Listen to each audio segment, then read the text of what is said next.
Yeah, I would say with that, let's move into our doctrinal talk. And Peter, if you would like to introduce our guest today. Well, I met Father Rick about 90 minutes ago, and he said, just introduce me as Father Rick All right, Ginther. very good. So he's going to do the rest of his own introduction. Father Rick, we can't see you, just so you're aware, but I'm quite aware there's a switch somewhere in my laptop that is not on, so it's shut the camera off. It's we've all most been dis there. it's most disconcerting, and I have tried everything, but Uh, that my little 75-year-old mind can do, and it had the same problem the other day when I was on a Zoom call to Colorado. Okay, So, no problem. We've all been there. Yeah, okay, so and your words will land. So they will land. Oh, I hope they will so. land. Yeah, welcome. Thank you. Okay, I'm Curcio 92, I believe. Table of Maximilian Kolbe. Um, where do I currently worship? Wherever they ask me to. I retired from parish ministry back in July, and I have served in the Archdiocese of Indianapolis at Little Flower, Indianapolis, St. Paul, Tell City, St. Mary, Richmond, Saints Peter and Paul Cathedral in Indianapolis, St. Margaret Mary and St. Patrick in Terre Haute. Ah, hi Dale, that's nice. And then the last 9 years at Our Lady of Lourdes, Indianapolis. So I've either been in the center of the East Deanery, or I've been as far south, east, or west as you can get in the Archdiocese. So some wonder if they do that to keep me as far away as possible or keep me under scrutiny. I'll let you figure that out. Um, I'm currently, and I still am the director of ecumenical and interreligious affairs, and or if you want to call it relations, for the Archdiocese of Indianapolis, which I have done since 2012. So that's me. I just want to say hello to John Amos because I know John and Verlee, you lovely lady. Um, it's nice to see Peter's face. And the rest of you, I don't think I've ever met, which is a sadness. But anyway, what I want to talk about doctrinally is, well, it's evangelization and ecumenical interreligious relations. Where does this come from? Well, evangelization is very clear from any of the writings of St. Paul. Since he's our patron, that's a good thing. The most important thing, though, that's happened in the last 60 years in terms of ecumenical and interreligious relations was the Second Vatican Council. And the root of that is found in the dogmatic constitution on the church, Lumen Gentium, um, where in paragraphs 14, 15, and 16, the nature of the church as we know it is spoken to, and that the church founded in Jesus Christ is the original Christian church and has been ongoing since the time of Jesus' ascension and Pentecost. What the document goes on to say, however, is that there are others who are very much in Christ, and that would be all the other Christians, and that would include the Orthodox who are not in communion with Rome, and that in a certain way they are definitely related to us because we share a common belief, a common book, albeit not exactly the same book, and that there are many truths held within those denominations, all Christians, basics. It goes on then to say that there are others, especially the Jews, who are related to us because we come forth from our Jewish roots, Yeah. and they're still distinct in our teaching and in our background. And then it goes on to talk about those who do not believe in Christ, such as the Muslims, the Jains, the Hindus, the Buddhists, the other world religions, and that they contain truths. And we especially honor those truths as they echo the truth we have in Jesus Christ and in his teachings and values. So it also does mention those who don't believe in God and struggle with the very concept, but it actually begins with talking about the longing every human being has for the divine or the transcendent, if you will. That's the starting place. And the next part is that it's all centered in the fact that we all are there searching, and therefore we have a basic relationship as human beings. And that relationship can be explored even though we don't have the same belief systems. To see how others are finding the divine in their lives and how it affects how they live. So that's the basics in chapters or paragraphs 14, 15, and 16. Roman documents sometimes are they're put into chapters, and then there are paragraph numbers, and it can be a little confusing. But Romans are very confusing anyway. There are a number of other documents from the Second Vatican Council. They are not dogmatic in nature that talk about this, but they find their root in Lumen Gentium. And those two that are specific are Unitatis Redintegratio, which means the restoration of unity, and that's about Christians, our relationship with Christians. And then the next one is Nostra Aetate, Aetate, because I see some of you are taking notes. Oh, it feels just like a classroom. Oh, it is. Great. Okay. That one means in our time. And on October 28th will be its 60th anniversary of being promulgated by Pope Paul VI through the Church Fathers of the Second Vatican Council. So that's a significant date we have right in front of us coming up.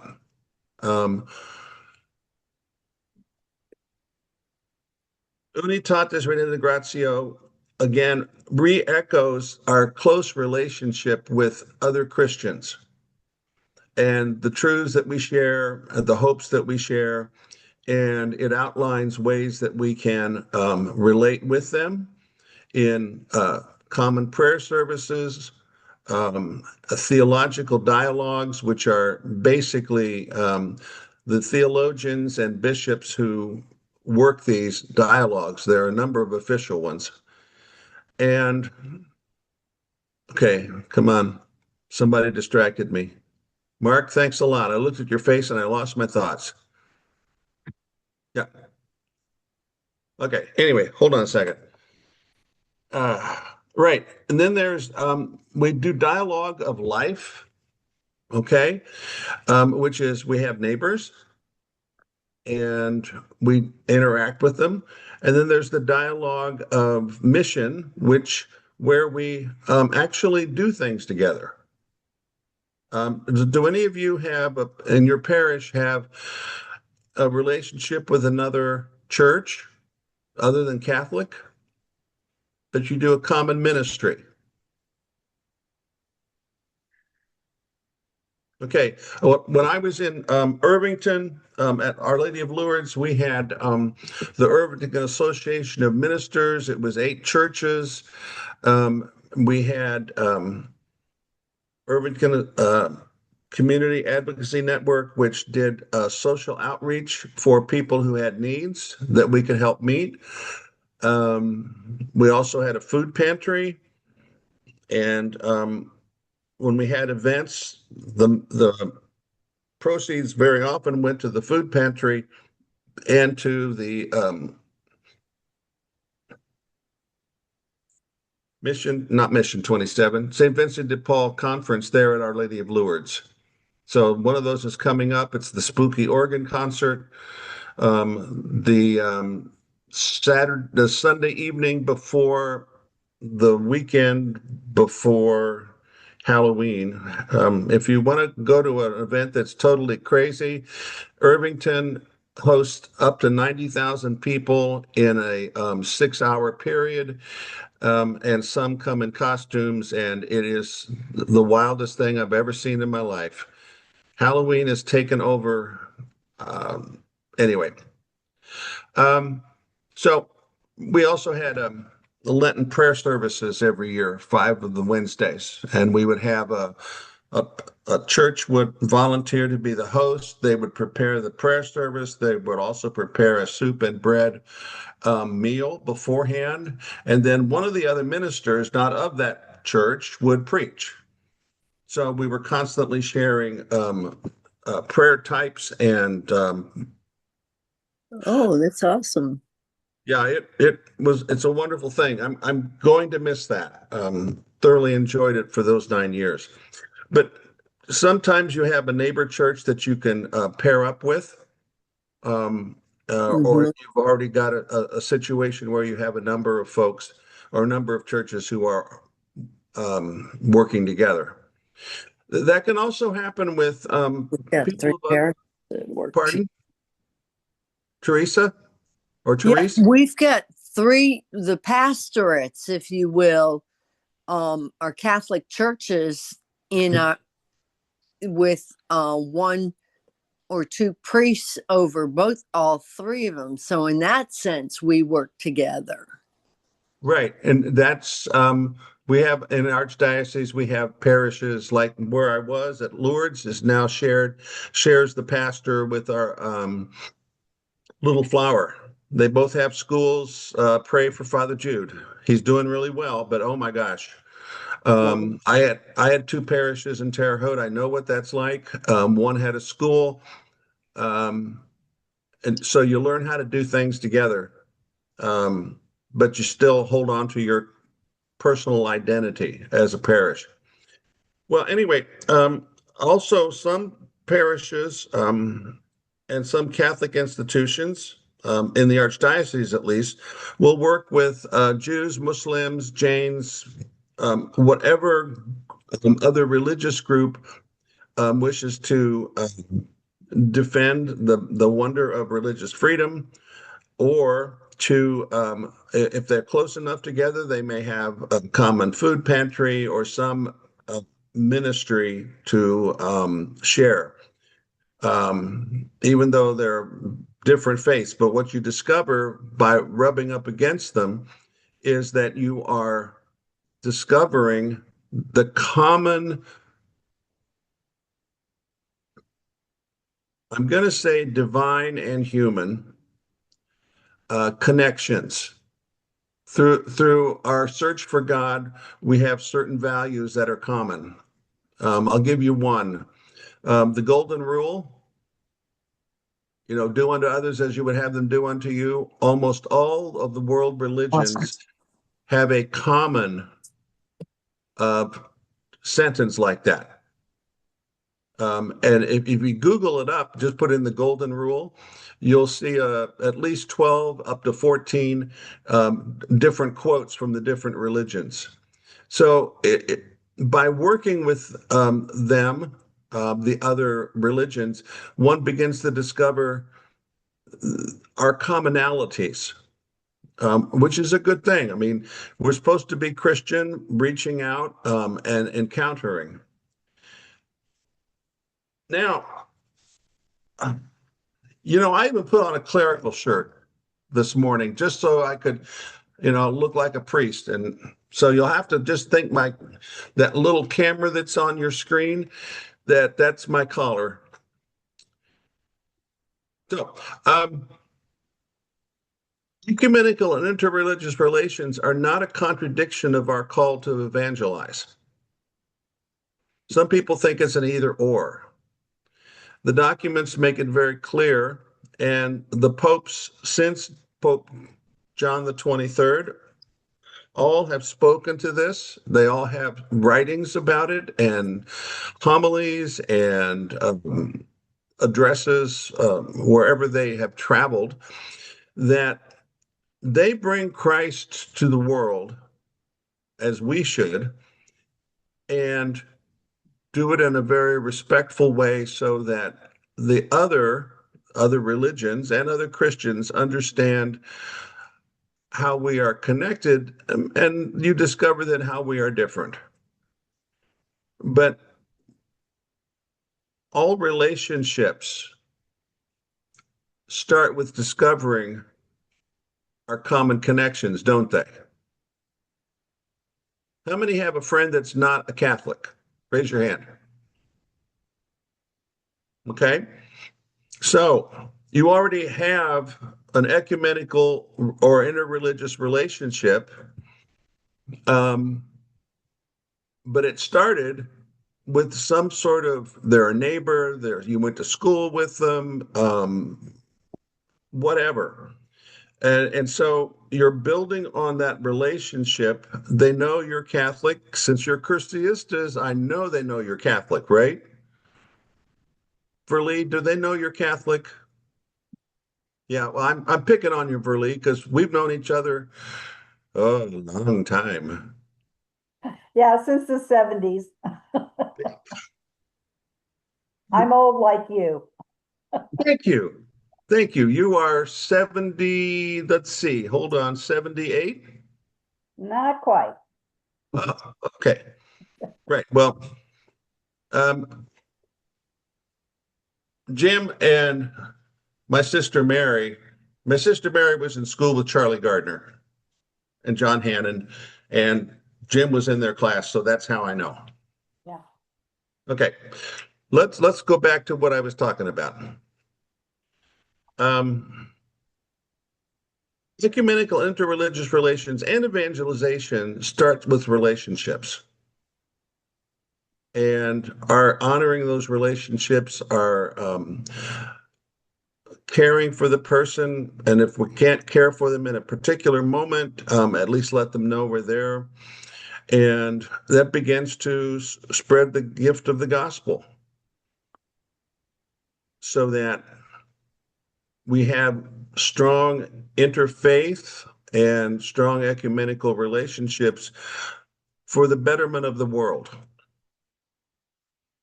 Hold on a second.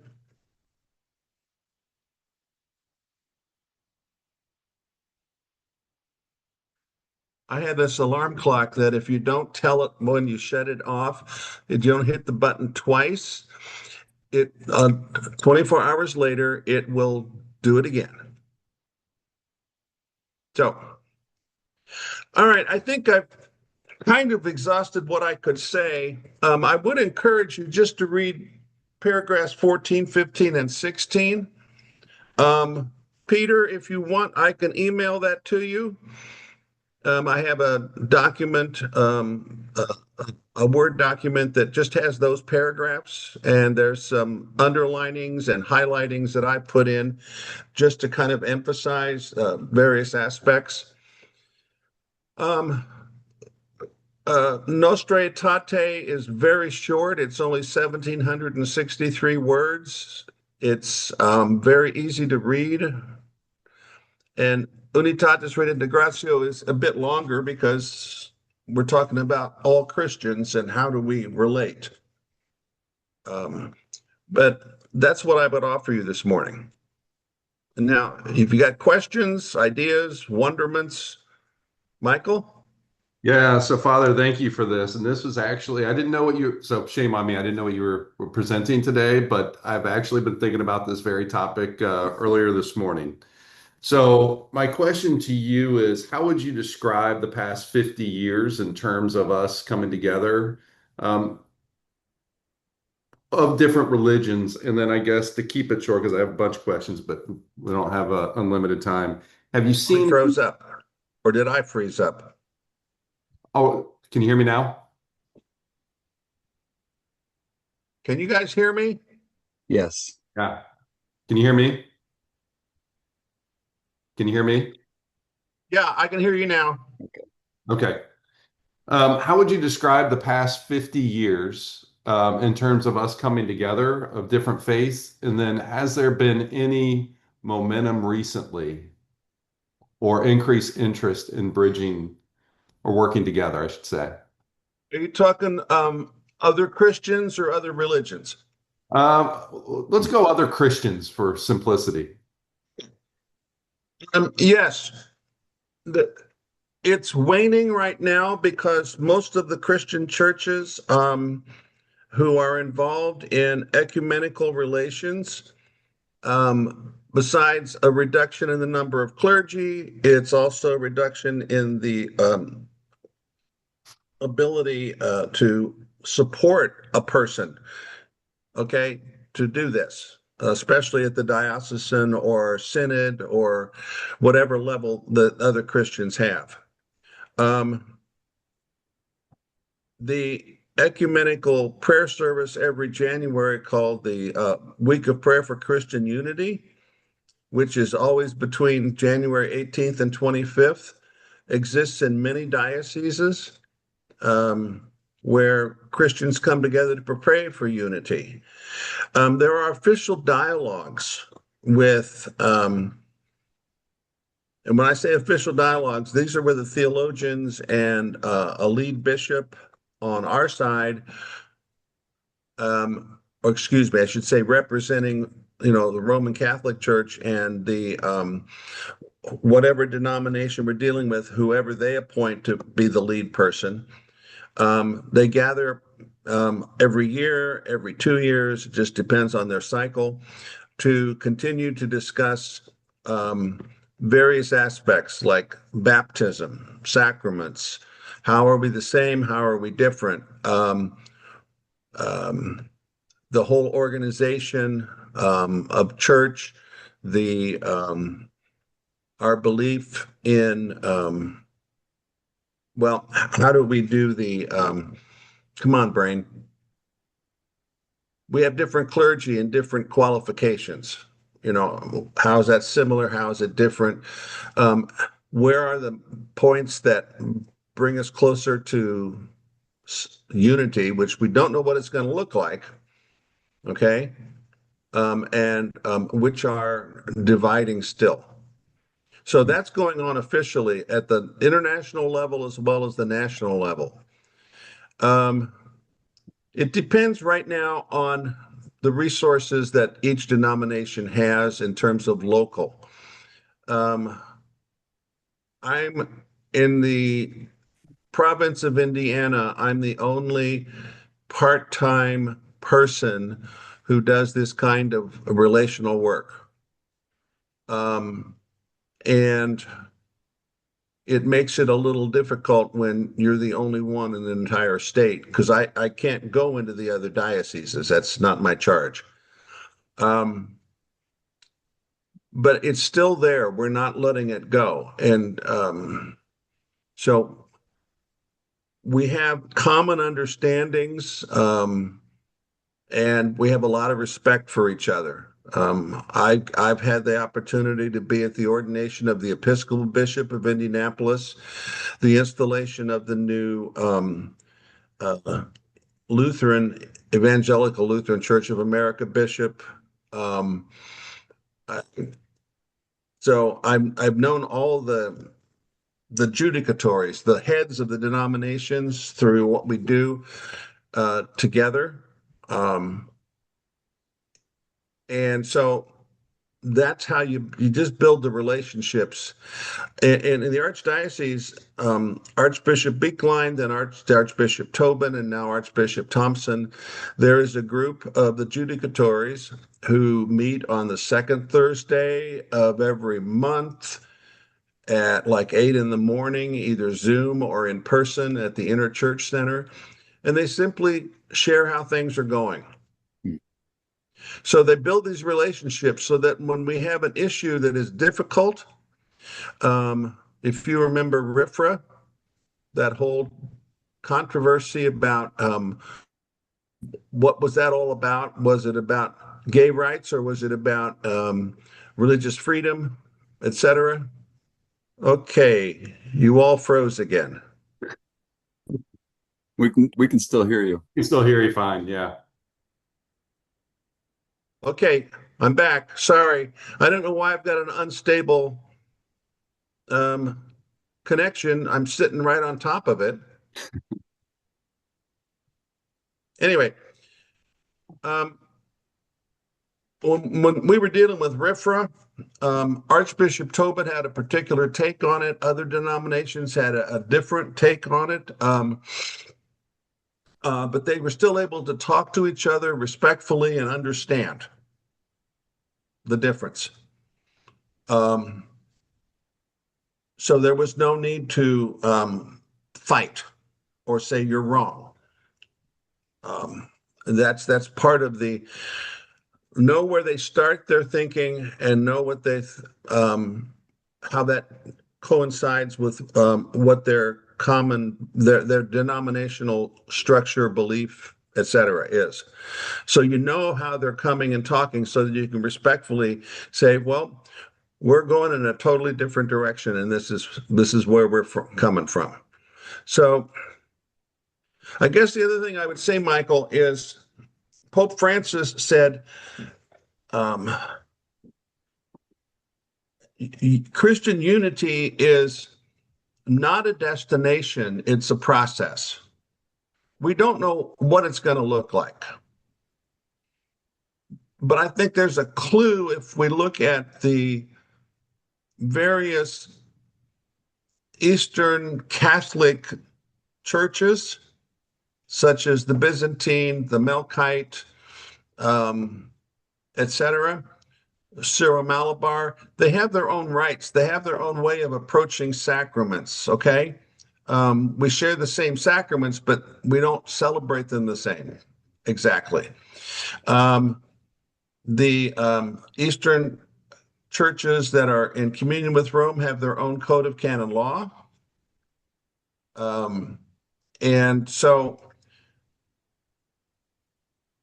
we are one in the basic belief, one in the primacy of the Roman pontiff, but we aren't exactly the same. That may be something that we see when we get, other Christians.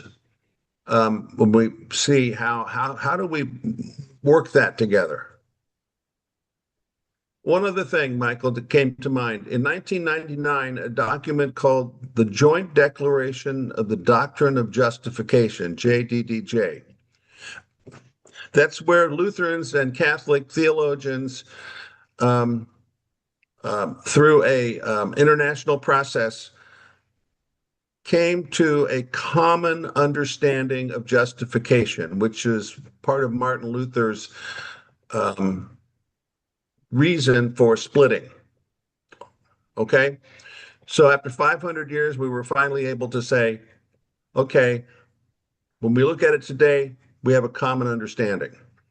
So that makes it easy for us to be easier for us to be in dialogue with Lutherans, especially the ELCA and the Lutheran Federation. So there's progress being made, good relationships. The big thing right now is trying to build relationships with evangelicals.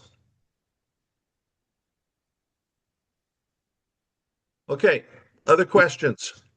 Thank you, Father Rick. Oh, you're welcome, Michael. Well, Father Rick, I think first of all, we want to thank you for your talk this morning and for spending your time with us. Of course, you're welcome to stick around with us for the whole meeting. But I find it, these things, even without planning them, kind of come together perfectly. Our technique talk is on understanding the environment. Right. And you know how we interact with our Christian brethren and even people from other faiths is all part of our environment. And you know, one thing that struck me, and I'm not good. I can't really quote chapter and verse, but in John at the Last Supper, when Jesus was praying for us, he prayed that we would be one as he and the Father are one. And Yeah, John 17, 20, 21. yeah, I and know that because that's the motto of my office, that we all be one. yeah. So it's beautiful, and thank you for your words this morning. All right. God bless you all. God bless you too, Father. Thank you, Yeah, Father Rick. hopefully, if I do this again with another topic, you'll be able to see me. That's That our would be dream. great. Okay. God bless. Thank you. Bye-bye. God bless you too. In the darkness, we were waiting without hope, without light, till from heaven you came running. There was mercy in your eyes to fulfill the law and prophets, to avert